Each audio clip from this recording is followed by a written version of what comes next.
हाजिर हूं आपके आगे 18 अप्रैल 2020 के इंपॉर्टेंट करंट अफेयर लेके।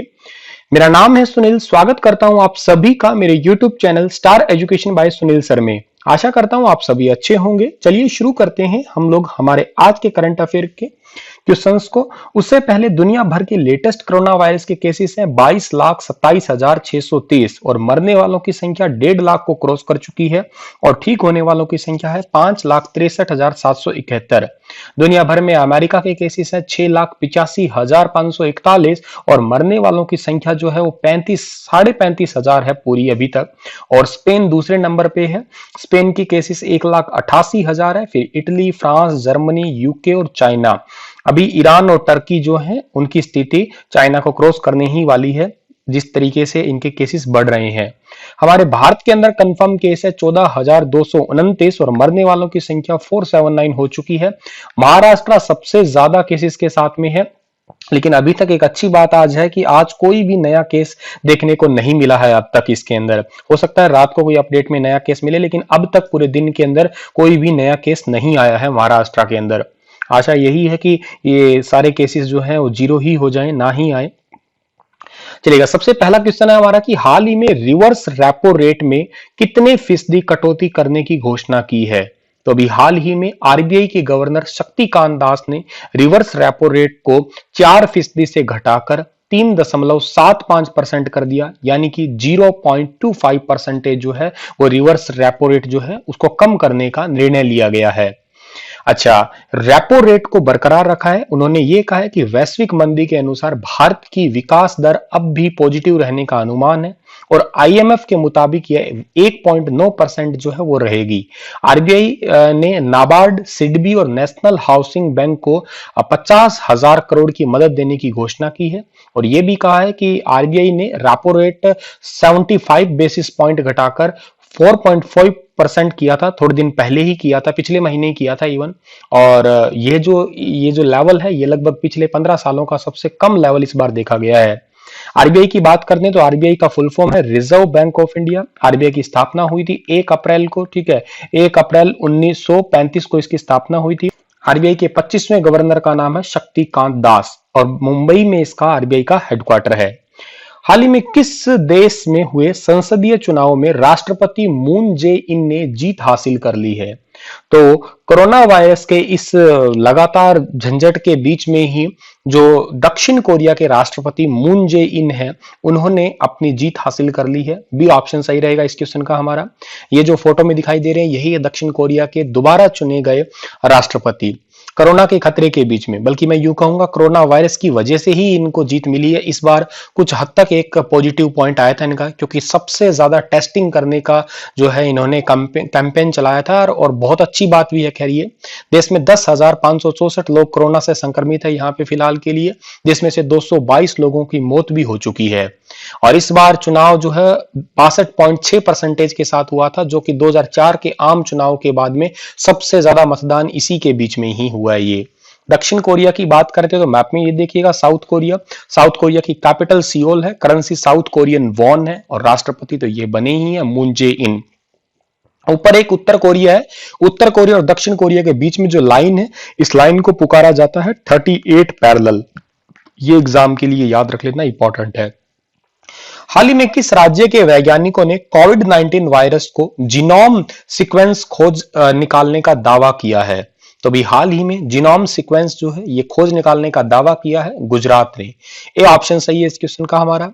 क्या होता है ये जीनोम सीक्वेंस? इसका मतलब ये है कि ये वायरस कैसे फैल रहा है, इसकी पूरी खोज की है। गुजरात के बायोटेक्नोलॉजी रिसर्च सेंटर के निदेशक चैतन्य जोशी ने ट्वीट करके ये जानकारी दी थी और ये कहा है कि ये किस किस तरीके से जो है ये फैल रहा है। अलग अलग लोगों से सैंपल लिए गए थे, इसके डीएनए आरएनए को देखा गया था कि एक आरएनए कैसे कैसे टूटता है, ये पूरा स्ट्रक्चर क्या है इसको पूरा समझाया गया था। ये इसके बाहर के जो आपको दिखा रखे हैं ये वायरस का मुख्य कांटा होता है, इसको स्पाइक्स बोलते हैं। आरएनए और एन प्रोटीन है इसके ये अंदर वाले। वायरस का खोल है ये वाला और ये जो ब्लू ब्लू कलर के दिखाई दे रहे हैं ये इंसान यानी कि हमारी कोशिकाओं को पकड़ने वाला हिस्सा होता है। ये गुजरात के सीएम का ट्वीट है, इसके बाद में सब कुछ जानकारी दी गई थी।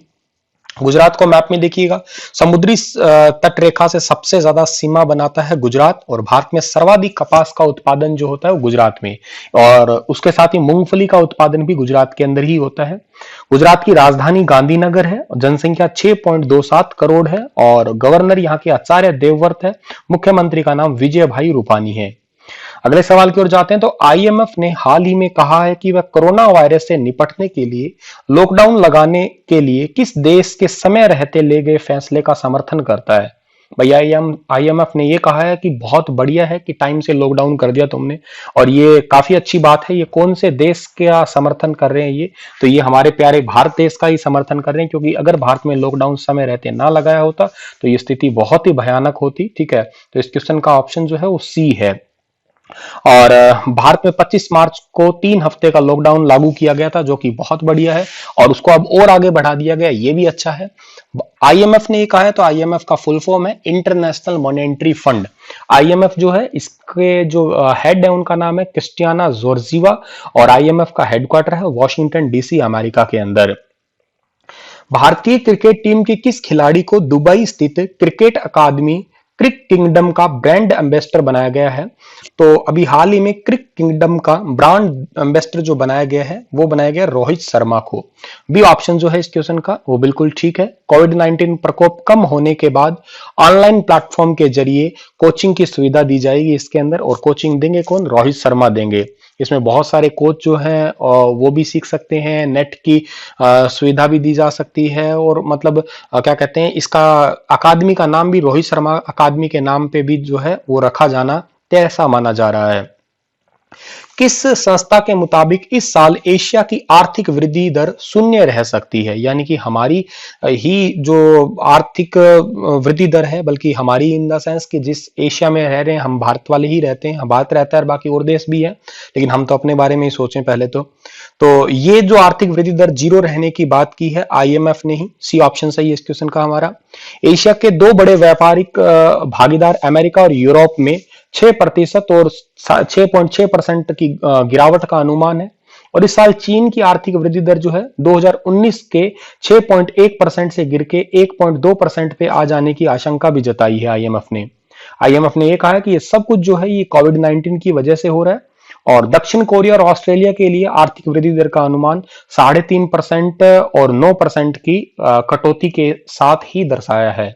आईएमएफ तो इंटरनेशनल मॉनेटरी फंड है, हमने जाना ही था अभी। देश में खाद्यान्नों का कुल उत्पादन 63.5 लाख टन से बढ़ाकर कितने करोड़ टन करने का लक्ष्य तय किया गया है? तो भारत के अंदर खाद्यान्नों का कुल उत्पादन 63.5 लाख टन से बढ़ाकर 29.83 करोड़ टन जो है इतना करने का लक्ष्य रखा गया है। ये ऑप्शन सही है इस क्वेश्चन का हमारा। हमारे भारत के मंत्रालय ने फरवरी में जारी दूसरी अग्रिम रिपोर्ट के अनुसार जो है खाद्यान्न का उत्पादन 29.19 करोड़ जो है टन ये आगे रखने का जो है लक्ष्य रखा गया है, और आगे ये भी कहा है कि जून से सितंबर के दौरान दक्षिण पश्चिम मानसून के कारण होने वाली बारिश कुल मिलाकर सामान्य रह सकती है, और इसी वर्षा पे जो है खरीफ फसलें जो है वो काफी अच्छी होने का इस बार का अनुमान है। विश्व हीमोफीलिया दिवस कब मनाया जाता है? विश्व हीमोफीलिया दिवस मनाया जाता है 17 अप्रैल को। डी ऑप्शन सही है इस क्वेश्चन का हमारा। इस बार विश्व हीमोफीलिया दिवस का जो थीम है वो है गेट इन्वॉल्व्ड। ठीक है, याद रखिएगा क्या है, गेट इन्वॉल्व्ड। ठीक है, गेट इन्वॉल्व्ड जो है वो इस बार का थीम है, और हालांकि भारत में इससे बहुत बहुत ही कम लोग संक्रमित है, बल्कि दुनिया में भी बहुत कम है। हीमोफीलिया एक टाइप का डिजीज होता है, ये कैसा डिजीज है? ये जेनेटिक डिजीज है। इसके अंदर ब्लड क्लॉटिंग नहीं होती है, और एकमात्र ऐसी जेनेटिक बीमारी है जिससे इंसान मर भी सकता है, खून का थक्का नहीं जमता। इसे रॉयल डिजीज के नाम से भी जाना जाता है, क्योंकि ये ब्रिटिश की महारानी के अंदर सबसे पहले देखने को मिली थी ये। ठीक है, आगे जाते हैं हम लोग। तो which app has been launched by the agriculture ministry? जो एग्रीकल्चर मिनिस्टर है उन्होंने हाल ही में कौन सी एप्लीकेशन को लॉन्च किया है? इस एप्लीकेशन का नाम है किसान रथ। हमारे कृषि मंत्री का नाम है नरेंद्र सिंह तोमर। उन्होंने इस लॉकडाउन के दौरान खाद्यान्न और नाशपाती के परिवहन की सुविधा के लिए ये जो है एप्लीकेशन को लॉन्च किया है, और इस एप्लीकेशन से जो है वो सारी इंफॉर्मेशन को और डोर टू डोर सारी की सारी इंफॉर्मेशन और परिवहन और ट्रांसपोर्टेशन जो है उसको सुविधा मिल सके, इस करके ये एप्लीकेशन लॉन्च किया गया है। काफी सारी लैंग्वेजेस हैं, इंग्लिश, हिंदी, गुजराती, मराठी। ठीक है, Delhi government has launched which new application to fight कोविड-19 वायरस। दिल्ली सरकार ने भी हाल ही में कोरोना वायरस से जो लड़ने के लिए कोरोना वायरस के खिलाफ जो है कौन सी एप्लीकेशन लॉन्च की है? तो अभी हाल ही में दिल्ली सरकार ने एक एप्लीकेशन लॉन्च किया जिसका नाम है एक्सेस कोरोना। ठीक है, ए ऑप्शन जो है इस क्वेश्चन का हमारा वो बिल्कुल ठीक है। ये एक्सेस कोरोना एप्लीकेशन क्या है? इसमें डोर टू डोर जो है वो असेसमेंट ली जाएगी, चेक किया जाएगा कितने लोग जो है वो पॉजिटिव है, कितने का चेकअप हो चुका है, कितने टेस्ट हुए हैं, कितने रहने बाकी है। इसके लिए ये एप्लीकेशन लॉन्च की गई है। Who has been appointed as the ambassador of World Wild Fund India? World wild fund के एम्बेसडर जो है वो किसे बनाया गया है? तो ये शतरंज के 5 बार विश्व चैंपियनशिप विश्वनाथ आनंद को जो है वो वर्ल्ड वाइड फंड के जो है वो ब्रांड एम्बेसडर बनाया गया है। क्यों? क्योंकि ये बच्चों को शिक्षा करने के लिए और पर्यावरण से जुड़े जितने भी मुद्दे हैं उनका समर्थन किया करते हैं। Which state research institute has developed low-cost COVID-19 diagnostic kit चित्राजिने लैम्प N? अभी हाल ही में किस राज्य ने कम लागत वाली कोरोना वायरस की टेस्टिंग किट जो है उसको तैयार किया है? तो ये तैयार किया है केरला ने। बी ऑप्शन जो है इस क्वेश्चन का ठीक है। केरल राज्य के तिरुवनंतपुरम में जो है इस लो कॉस्टिंग किट को जो तैयार किया गया है जिसका नाम रखा गया है चित्राजिन लैम्प N। और ये सबसे कम रुपए की है और माना जा रहा है कि ये जो है जल्दी टेस्ट करके भी बताएगी। इस टाइप की जो है वो किट है। केरला की अगर राजधानी की बात करें तो तिरुवनंतपुरम है। केरला के मुख्यमंत्री पिनराई विजयन है, राज्यपाल आरिफ मोहम्मद खान है और केरला को साइलेंट वैली के नाम से भी पुकारा जाता है। ठीक है, आज के करंट अफेयर इतने ही थे। ये वीडियो लेक्चर सीरीज कैसा लगा? इसी के साथ ये लेक्चर समाप्त होता है। आप कमेंट में लिख के अपने रिव्यूज दीजिएगा। धन्यवाद। हंसते रहना, मुस्कुराते रहना।